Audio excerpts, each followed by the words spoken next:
espiritual después de haber comido un buen pavo esta semana, ¿no? ¿Comiste pavo, Francisco? Qué bueno, qué bueno, qué bueno. Me alegra. Así que esta semana celebramos aquí en los Estados Unidos el Día de Acción de Gracias y creo que fue una buena oportunidad para agradecerle a Dios su bondad, su misericordia, su provisión y todo lo que Él nos da. ¿No es cierto? Dios nos da bastante. A veces se nos olvida darle gracias a Dios por todo lo que Él nos da, pero Él es muy bueno. Y espero que usted esté disfrutando la bondad del Señor en su propia vida.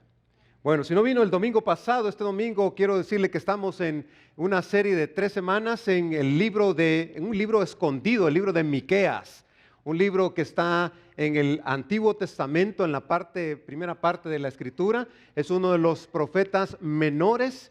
Está metido allí de unas paginitas que se pegan en las yemas de los dedos, ¿verdad? Para buscarlo, cuesta encontrarlo, pero es un profeta que yo he disfrutado mucho leer y empaparme de lo que Dios está diciéndole al pueblo de Judá, al pueblo de Israel específicamente, y lo que nos dice a nosotros también. La semana pasada hablamos de la justicia de Dios, hablamos de que Dios realmente, a Dios le desagrada que nosotros nos comportemos con injusticia, que tratemos mal al prójimo y que las responsabilidades que Dios nos ha dejado las usemos para mal.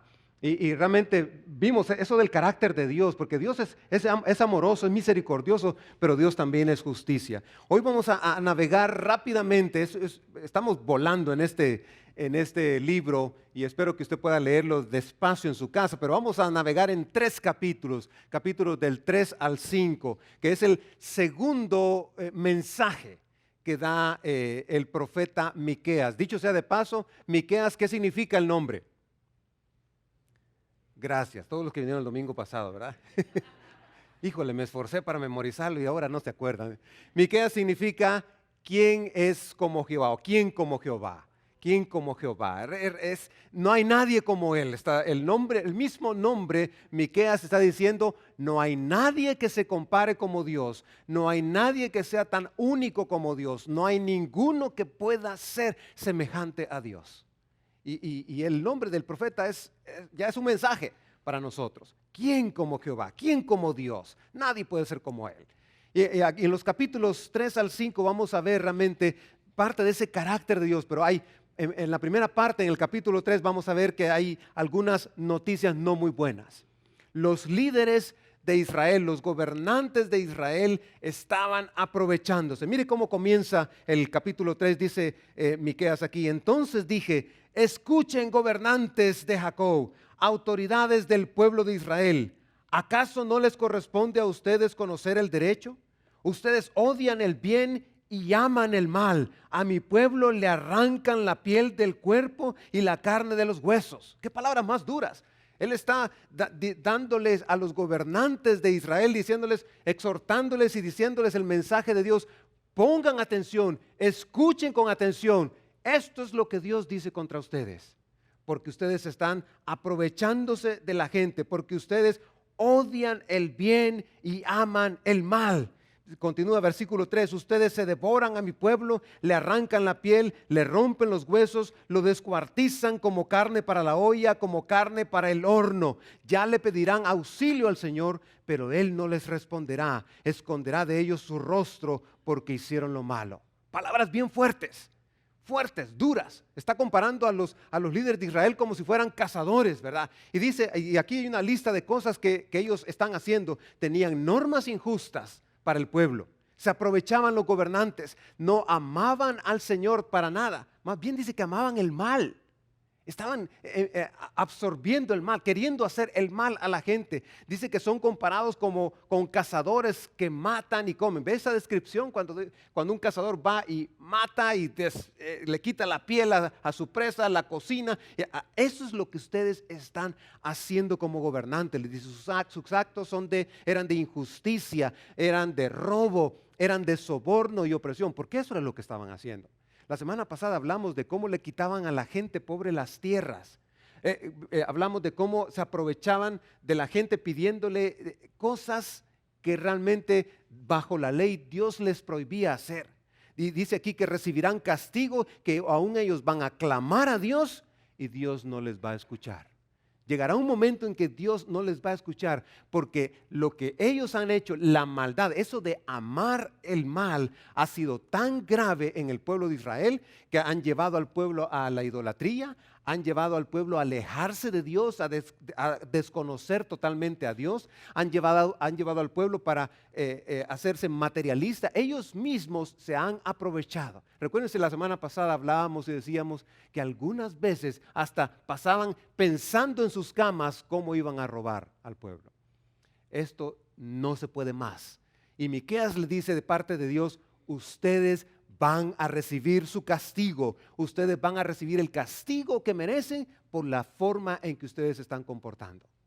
Pero en los versículos siguientes, versículo 5, dice, continúa diciendo, y aquí habla sobre los falsos profetas. Dice, esto es lo que dice el Señor contra ustedes, profetas que descarrían a mi pueblo. Con el estómago lleno invitan a la paz, con el vientre vacío declaran la guerra. Por tanto tendrán noches sin visiones, oscuridad sin presagios. El sol se ocultará de estos profetas, el día se les volverá tinieblas.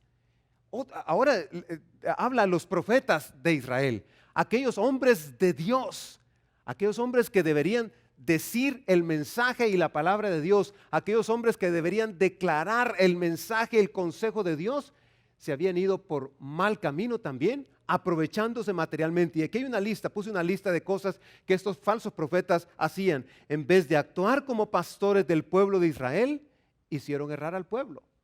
Lo llevaban por un camino equivocado. Le predicaron falsas esperanzas de que Dios no los castigaría y que no sufrirían ninguna calamidad. Ellos le predicaban a la gente, miren, Dios realmente no va a ser como algunos dicen, no va a ser algo malo como algunos están predicando. ¿No se parece esos tiempos a los de hoy?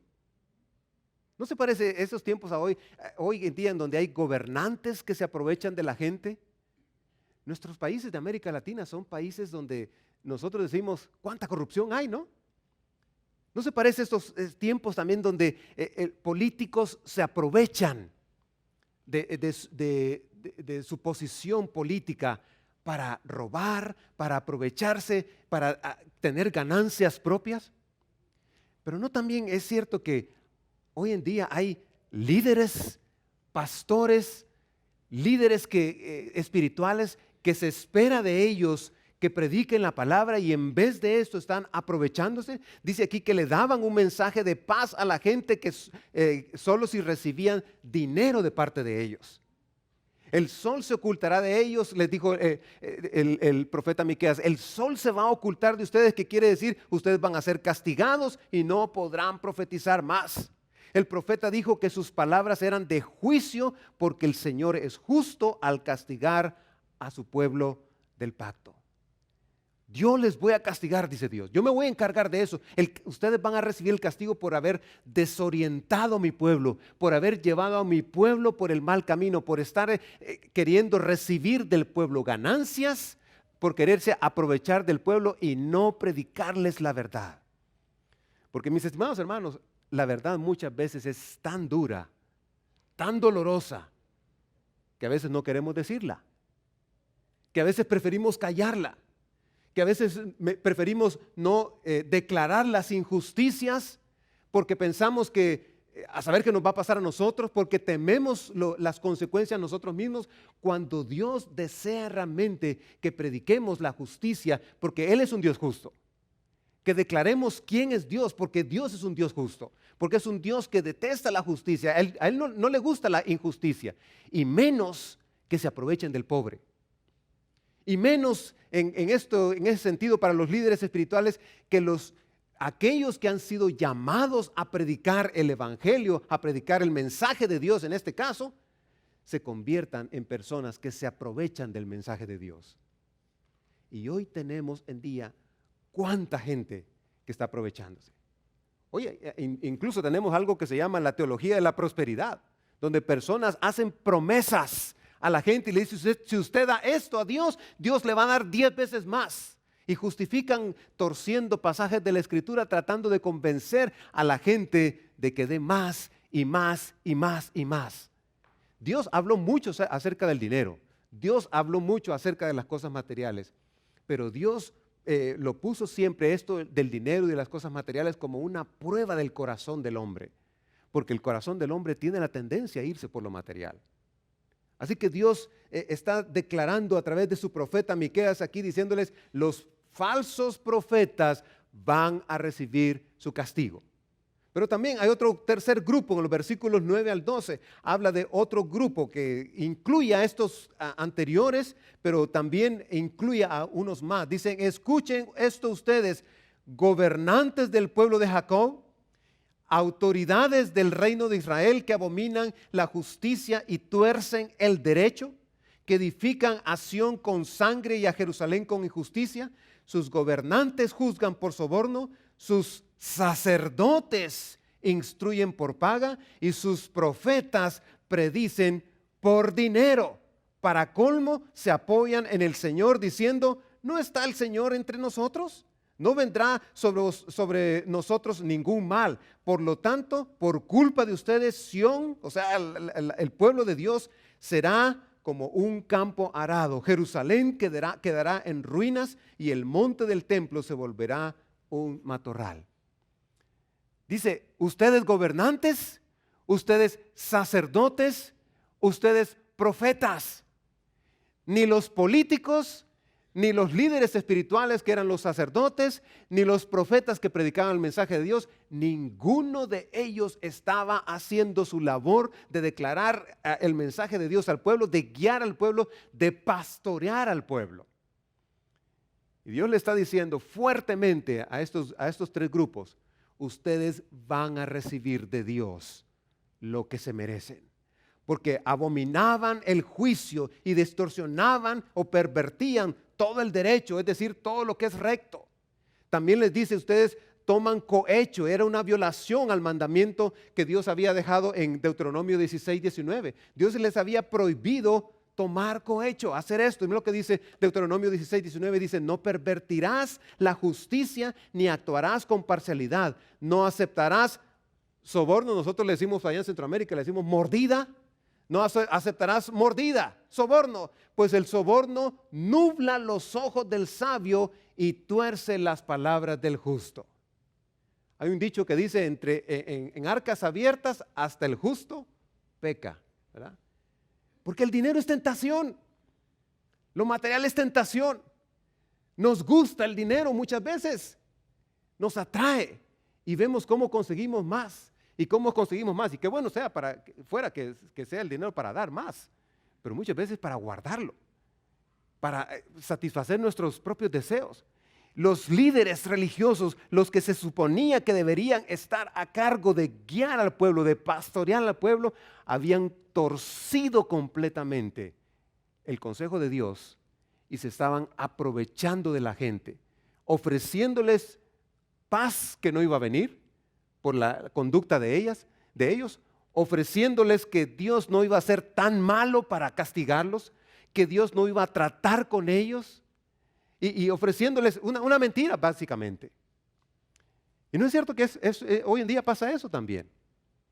Muchas veces creemos nosotros la mentira de que si pecamos Dios no nos va a reprender, como que Dios nos va a disciplinar, como que Dios realmente nos deja abandonados ahí, que hagamos lo que nosotros nos da la gana. Dios no es así. Dios es justo. Y Miqueas está desafiando y retando al pueblo y diciéndoles, Dios es un Dios justo y va a tratar con el pecado. Va a tratar con el pecado de ustedes, va a tratar con el mal liderazgo que ustedes tienen, va a tratar con eso que ustedes están ocultando, con eso que ustedes están haciendo de aprovecharse de la gente. Dios va a tratar. Hermanos, es igual para nosotros. Dios va a tratar con disciplina con nuestro pecado. Y no pensemos que Dios se olvida de esto, que Dios nos ama tanto, pero también así como un padre ama tanto a su hijo que quiere corregirlo para que sea mejor, para que sea bueno, para que sea un hijo bueno. Y lo interesante aquí en este pasaje de este capítulo 3 es que dice, la consecuencia va a ser tan devastadora que va a incluir a toda la nación.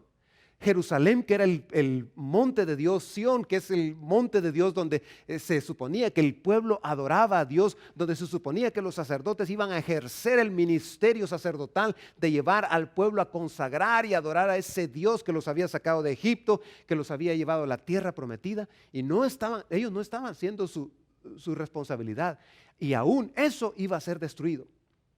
Dios dice, esto va a quedar como que es una tierra baldía, que no hay nada, va a ser un terreno vacío.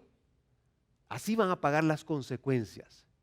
El pueblo tenía la oportunidad de arrepentirse, pero no lo hizo. ¿Cuántos profetas habían venido y venido y venido? Y el pueblo no hacía esto. Sin embargo, Dios también, en ese mensaje tan duro y cruel a estos profetas, que estoy seguro escucharon a Miqueas, que estoy seguro no les agradó escuchar a Miqueas, porque a nadie le gusta cuando alguien viene y le dice, mira, esto te va a pasar, y si es algo negativo, peor, ¿verdad? No nos gusta, no nos agrada. Y me imagino yo que Miqueas como profeta no tuvo buenos amigos ni buena aceptación. Y me imagino que algunas personas se resistían a escuchar el mensaje de él. Pero Dios, en medio de todo esto, en el capítulo 4, el mensaje del profeta cambia. Este mensaje que ha sido duro en el capítulo 3, que ha sido fuerte con los gobernantes, con los sacerdotes y con los profetas, ahora entra y dice, empieza con esta frase, en los últimos días. En los últimos días, que es una frase en el Antiguo Testamento que se usa para declarar lo que viene al final, mucho más allá de lo que estaba inmediato en el tiempo y en el espacio en aquellos días. Pero en los últimos días dice, el monte del templo del Señor será puesto sobre la cumbre de las montañas y elevado por encima de las colinas. Entonces los pueblos marcharán hacia ella y muchas naciones se acercarán diciendo, vengan, subamos al monte del Señor, a la casa del Dios de Jacob. Mire cómo termina el capítulo 3 diciendo, Jerusalén va a ser destruida, quedará en ruinas, el monte del templo se volverá un matorral. Y luego comienza en el capítulo 4 y dice, pero en aquel día, Jerusalén va a llegar a ser un lugar especial. El templo estará allí. El monte del templo del Señor será puesto sobre la cumbre de las montañas. Llegará a relucir. ¿Sabe qué está pasando aquí? Miqueas está anunciando que a pesar de la justicia de Dios, a pesar de lo drástico que Dios va a hacer con los líderes y con el pueblo que ha seguido a estos líderes y que nadie se paró y dijo, no, eso no está bien, eso no está en la ley. A pesar del pecado del pueblo y a pesar de recibir ese castigo, Dios va a mostrar su misericordia. Dios va a mostrar más allá y les dice, yo les amo tanto porque les hice un día un pacto que ustedes van a ser una gran nación, que ustedes van a dar testimonio a las naciones vecinas, que ustedes van a hacer luz a las naciones. Y puesto que yo me comprometí conmigo mismo, en aquel día yo voy a cumplir mi promesa. Y mis estimados hermanos, eso es lo que esperamos, que Dios cumpla esa promesa para Israel. Y obviamente eso es una bendición porque estas cosas nos incluyen a nosotros. Y lo que estamos viendo aquí es que en el capítulo 4, versículos del 1 al 8, Miqueas está anunciando, viene un día en que estableceré un reino diferente. Porque Jotam, Acaz y Ezequías, porque estos reyes del norte y estos reyes del sur no han hecho su trabajo. Estos gobernantes no han hecho su trabajo. Entonces un día yo voy a establecer un reino diferente, donde va a ser atractivo para otros. Y estas son les voy a mostrar, les dice aquí Miqueas, les voy a mostrar las características de ese reino, les voy a mostrar todo lo que va a tener ese reino. Quiero que ustedes miren que ese reino que yo tengo para ustedes es especial porque les amo, porque he hecho un pacto con ustedes. Ustedes han violado mi pacto, pero yo no. Y eso dice mucho de Dios. Dios cumple su palabra. Somos nosotros quienes fallamos. A veces nos quejamos de Dios y le decimos, Señor, ¿por qué a mí? ¿Por qué a mí? Muchas veces es que no hemos cumplido nuestra palabra y le desobedecemos y seguimos nuestro camino y buscamos nuestra ruta, no la de Dios. No queremos seguir la voluntad de Dios. Y Dios le dice, a pesar de eso, yo les amo tanto. Y les hace ver, les da un cuadro visual de lo que viene en el futuro. Y le dice, miren el templo, miren el monte del templo, miren las naciones. Así que le hice una lista de las cosas, de las características de ese reino. Dice que el templo será prominente en todo el mundo, dice en la primera parte del versículo 1. Dice que Jerusalén atraerá a los pueblos del mundo. Un día los pueblos del mundo van a ser atraídos por Jerusalén. Jerusalén será el lugar de instrucción para todo el mundo. Miren lo que dice el versículo 2. Qué hermoso el versículo 2. Cómo describe la forma en que otros van a venir. Dice, muchas naciones se acercarán diciendo, vengan, subamos al monte del Señor, a la casa del Dios de Jacob. Dios mismo nos instruirá en sus caminos y así andaremos en sus sendas. Las naciones van a venir y van a decir, ahí está Dios que nos va a instruir. Jerusalén va a ser el lugar de instrucción para todo el mundo. El Señor, dice el versículo 3, que será el juez en Jerusalén. Mire el versículo 3, dice, Dios mismo juzgará entre muchos pueblos y administrará justicia a naciones poderosas y lejanas. Y la parte última del versículo 3 dice que habrá paz universal en ese tiempo. Dice, ya no alzará su espada nación contra nación, ni se adiestrarán más para la guerra.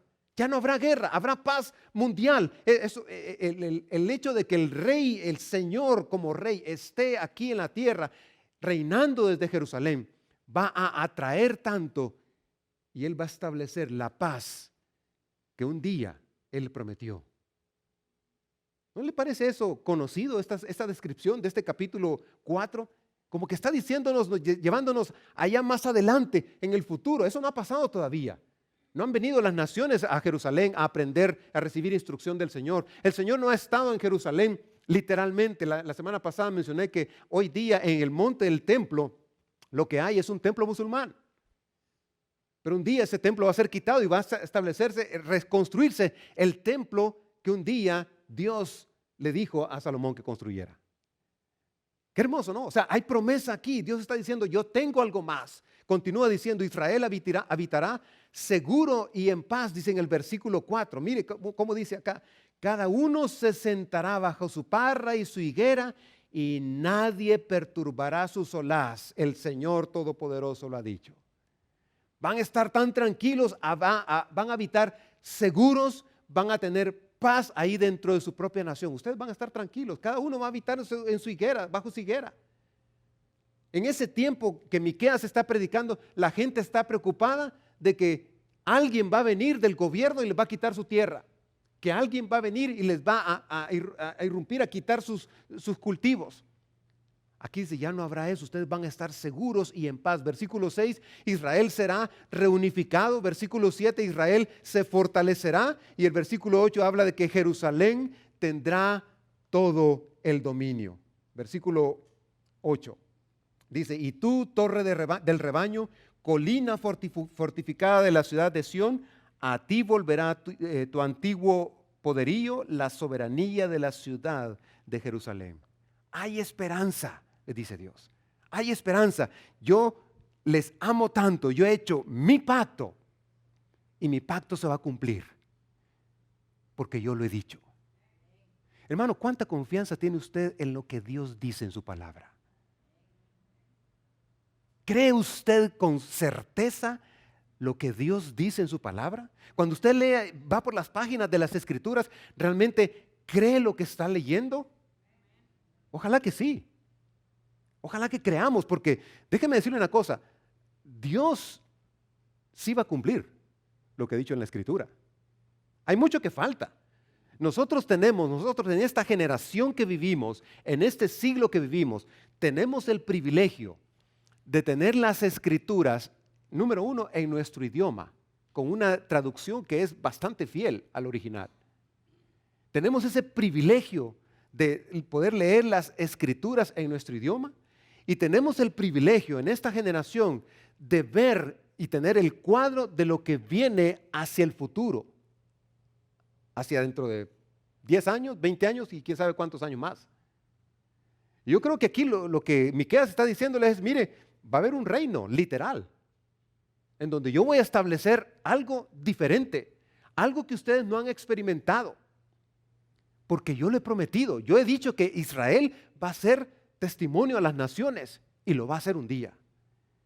Entonces Dios le está dando a través de Miqueas, su profeta, le está diciendo al pueblo: ustedes necesitan reflexionar en su vida, porque yo soy un Dios que prometo y cumplo.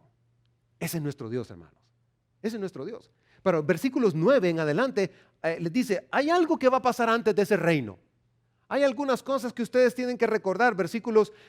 Capítulo 4, versículo 9, les dice: hay algunas cosas que ustedes tienen que recordar mientras tanto. Dice: ahora, ¿por qué gritas tanto?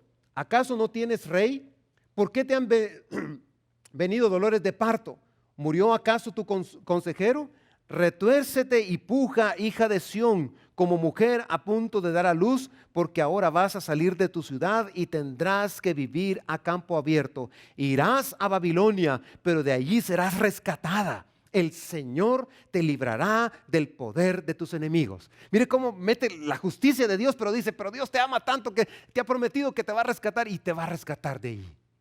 Entonces Dios le está diciendo a través de su profeta al pueblo, le dice: van a suceder cosas antes de ese reino que va a venir. Y aquí hay una lista de cosas. Dice: Israel será exiliado a Babilonia. Año 586 antes de Cristo fue que Babilonia vino y se llevó al pueblo de Israel cautivo. 70 años. Israel será rescatado de Babilonia después. Dice: Dios ha prometido que va a rescatar, y eso sucedió.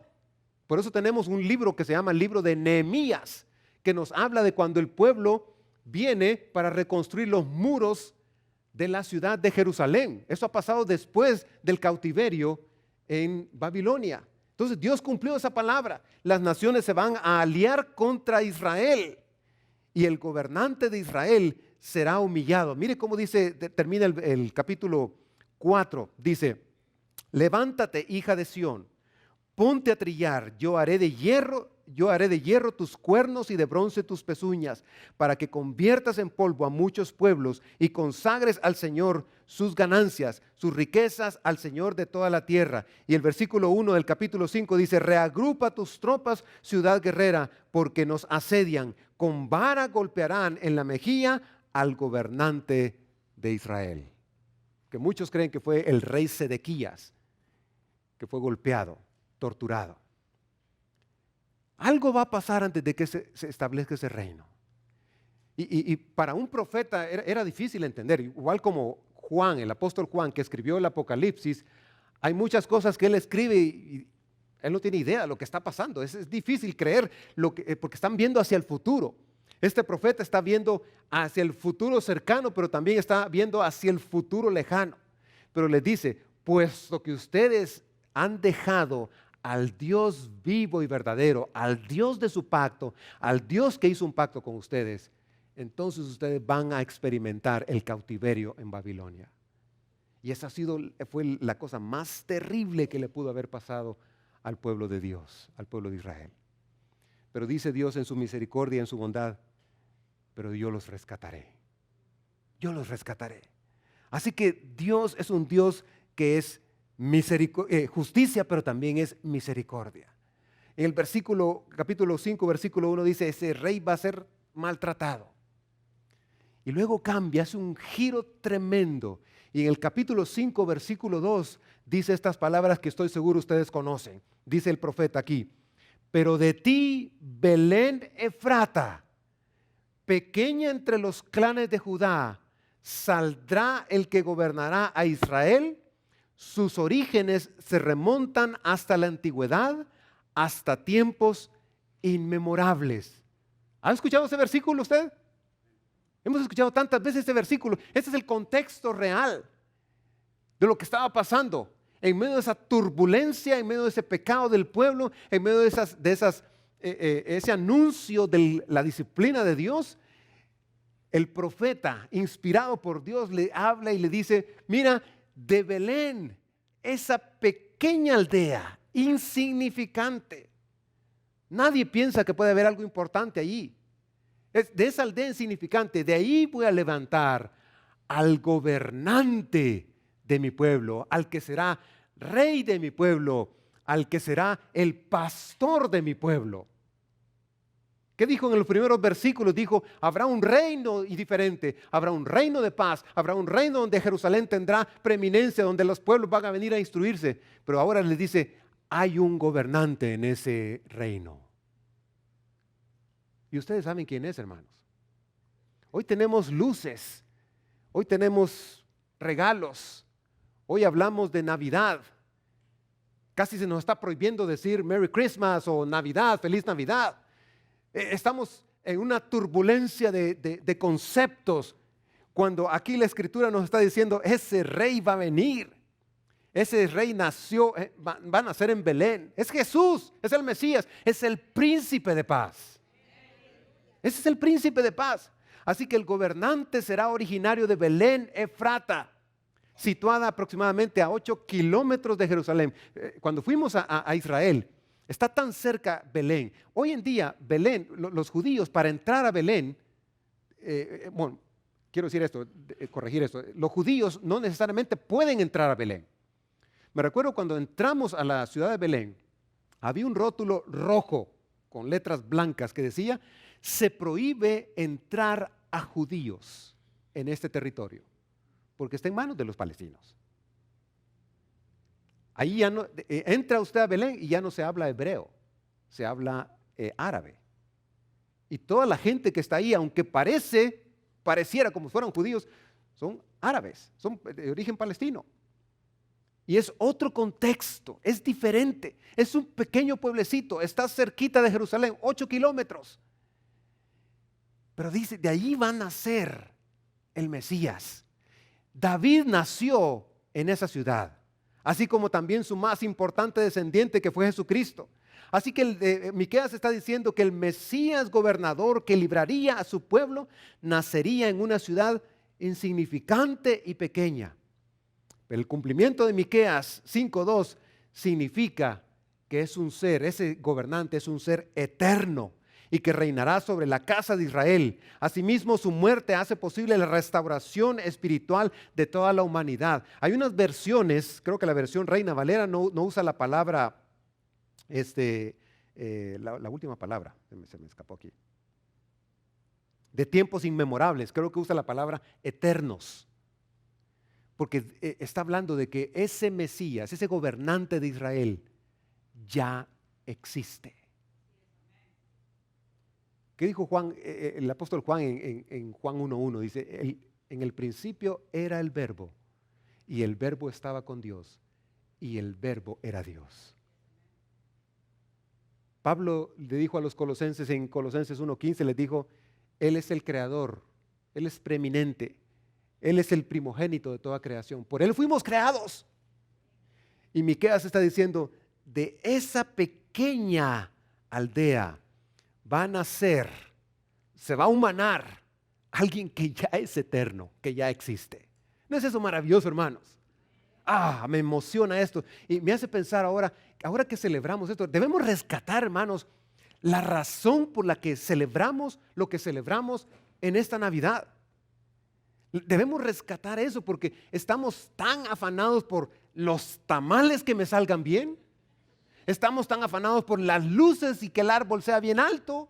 O estamos afanados por los regalos que no sé qué darle a mi suegra. Me he quebrado la cabeza todo el año que le voy a dar a mi suegra. Y nos olvidamos que la razón es que en Belén de Judea, en Belén Efrata, nació el Mesías, el príncipe de paz. El gobernante que en el futuro va a establecer un reino literal aquí en la tierra, en donde va a haber paz mundial, en donde va a haber justicia total. Y olvidamos eso. Y estamos tan afanados por otras cosas. Y luego en el capítulo 5, versículo 3, empieza a describir Miqueas y decir, ¿qué es lo que va a hacer ese gobernante? Dice, por eso Dios los entregará al enemigo hasta que tenga su hijo, la que va a ser madre, y vuelva junto al pueblo de Israel el resto de sus hermanos. Pero surgirá uno para pastorearlos con el poder del Señor, con la majestad del nombre del Señor su Dios. Vivirán seguros porque Él dominará hasta los confines de la tierra. O sea, no solo en Israel, hasta los confines de la tierra. Él traerá la paz. Si Asiria llegara a invadir nuestro país para pisotear nuestras fortalezas, le haremos frente con 7 pastores y aún con 8 líderes del pueblo. Ellos pastorearán a Asiria con la espada, con la daga, a la tierra de Nimrod. Si Asiria llegara a invadir nuestro país, si llegara a profanar nuestras fronteras, Él nos rescatará. Será el remanente de Jacob en medio de muchos pueblos, como rocío que viene del Señor, como abundante lluvia sobre la hierba que no depende de los hombres ni espera nada de ellos. Está diciendo, mire, este gobernante nos va a rescatar, Él nos va a pastorear. Así que hay algunas cosas que le escribo acá. Dice, reunirá y restaurará la nación, versículo 3. Cuidará de su pueblo y les proveerá seguridad, algo que no han tenido ellos. Destruirá a los enemigos de Israel. En ese tiempo era Asiria el enemigo de Israel, pero la historia nos dice, las escrituras nos cuentan de que cuando sean los últimos tiempos, después de que venga la segunda venida de Jesucristo, va a venir previo a esa segunda venida, va a haber una guerra de naciones, pueblos que se van a unir para pelear contra Israel. Y ustedes, si usted lee las noticias despacio hoy en día, se va a dar cuenta que todos los pueblos vecinos a Israel lo odian. ¿Y sabe lo que dicen? Queremos que Israel desaparezca. No merecen estar aquí. Eso es lo que dicen. No deben estar acá. Pero aquí está dándonos la promesa que ese gobernante va a destruir a los enemigos de Israel, que librará a Israel de su confianza en su poderío militar, que destruirá la falsa adoración en Israel y que el Señor juzgará a las naciones que se opongan a él. Dios va a aplicar justicia. Y va a aplicar su justicia, pero su misericordia es mostrada en el hecho de que Dios ha hecho un pacto y lo va a cumplir. Y Miqueas le está diciendo a este pueblo, yo voy a cumplir mi pacto porque un día voy a establecer un reino diferente, donde vamos a quitar esa idolatría. Versículo 12 dice, pondré fin a tus hechicerías y no tendrás más adivinos, acabaré con tus ídolos y con tus monumentos sagrados, nunca más volverás a postrarte ante las obras de sus manos, arrancaré tus imágenes de Aserá y reduciré a escombros tus ciudades, con ira y con furor me vengaré de las naciones que no me obedecieron. Dice, este gobernante va a aplicar justicia.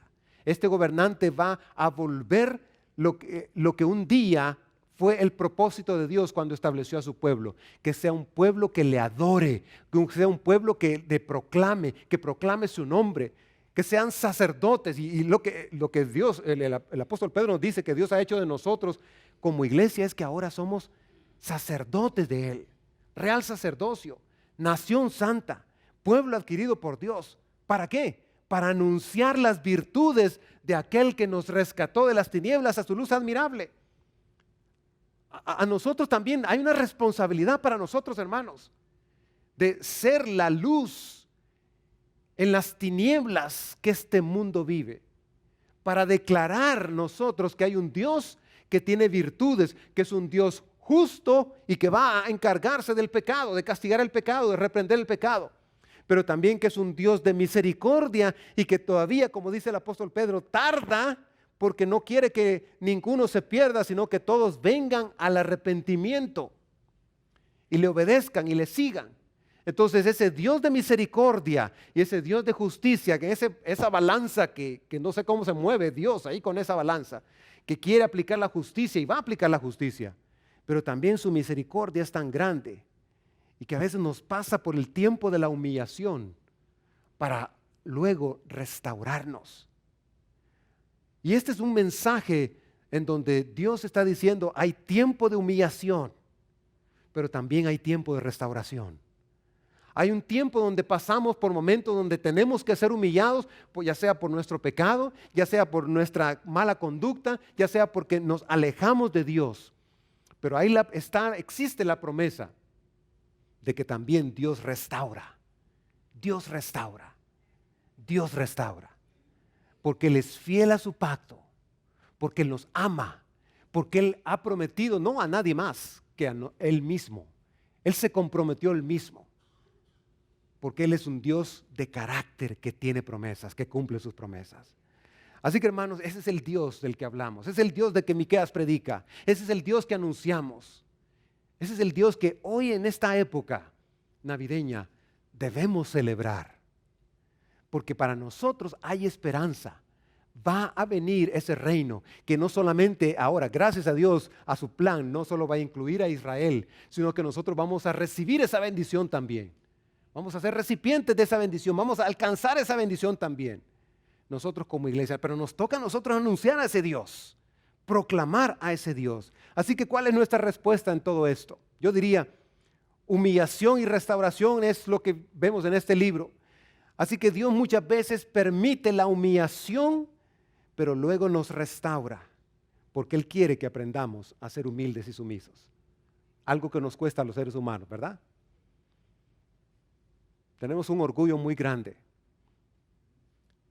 Y si avanzamos en algo, si crecemos en algo, si aprendemos algo nuevo, si desarrollamos una destreza nueva, la tendencia de la carne es a ponernos orgullosos de lo que hemos logrado.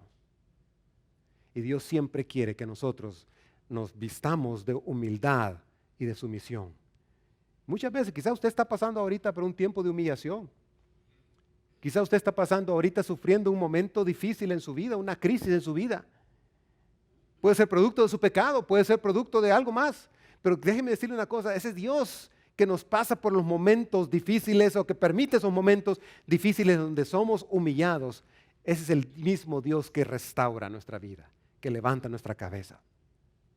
Es el mismo Dios que ha hecho esta promesa aquí, que viene un reino mejor, que va a mandar a su gobernante. Creo que también es un tiempo para buscar la misericordia de Dios, poniendo nuestra confianza en Él y no en nosotros. Porque es fácil cambiar la una cosa por la otra. Es fácil confiar en nosotros. Es fácil confiar en lo que sabemos, en lo que tenemos, en lo que poseemos. Es fácil confiar en cosas materiales y no en Dios. Y empezamos a buscar la confianza en Dios cuando la salud se quebranta. Cuando un hijo se pervierte, se pierde. No, es en todo tiempo. La confianza en Dios, la misericordia de Dios es constantemente. Y sabe una cosa, hermano, estamos aquí por la misericordia de Dios, por la gracia de Dios. De no ser por la gracia de Dios, no estaríamos aquí. ¿Cierto? No estaríamos aquí de no ser por la gracia de Dios, esa gracia incansable de Dios para nosotros.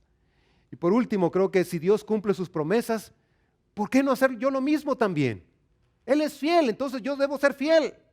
Él hace lo que Él dice, Él cumple lo que promete, pues Él tiene palabra, yo tengo que tener palabra. Él tiene compromiso, pues seamos igual que Dios, cumplamos nuestro compromiso. Él quiere que nosotros aprendamos a ser como Él. Y esta mañana que vamos a tomar la Santa Cena, creo que es un excelente recordatorio para este mensaje de Miqueas. Dios es un Dios que cumple su palabra. Dios es un Dios que continúa fiel. Dios es un Dios que hizo un pacto con nosotros y ese pacto lo va a seguir, lo va a cumplir. La Santa Cena, cuando Jesús tomó la cena con sus discípulos, Él les dijo, esto es mi cuerpo que por ustedes es derramado. Hagan esto en memoria de mí. Cuando tomaron la copa, dijo, esta es mi sangre que por ustedes es derramada. Beban esta copa todos los días hasta que Él venga, dice el apóstol Pablo. Y el mensaje de Miqueas es un recordatorio de que Dios va a cumplir lo que ha prometido. Este libro que nos ha dejado, que a veces nos cuesta leerlo, no queremos leerlo, nos da pereza leerlo, luchamos para leerlo. Es el libro de las promesas de Dios en donde Él se ha comprometido Él mismo a ser el Dios que un día va a venir por segunda vez. Él viene por segunda vez. Jesús dijo, yo volveré, yo volveré. ¿Cree usted esto, hermano? ¿Cree que el Señor viene otra vez? ¿Cree usted firmemente en su corazón de que Él va a regresar por su iglesia, por usted y por mí, que somos su iglesia? Ojalá que sí, esa es la promesa que tenemos. Así que los hermanos van a repartir la copa y el pan. Y cuando comamos estos elementos, que recordemos este mensaje precioso que Él viene por segunda vez a establecer su reino.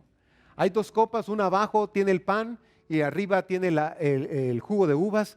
Así que tome un set de dos copas y que pensemos en esto, en esa promesa del Señor. Él viene por segunda vez. Él viene por su iglesia. Él viene por los redimidos, por los suyos. Él viene porque Él ha prometido volver por nosotros.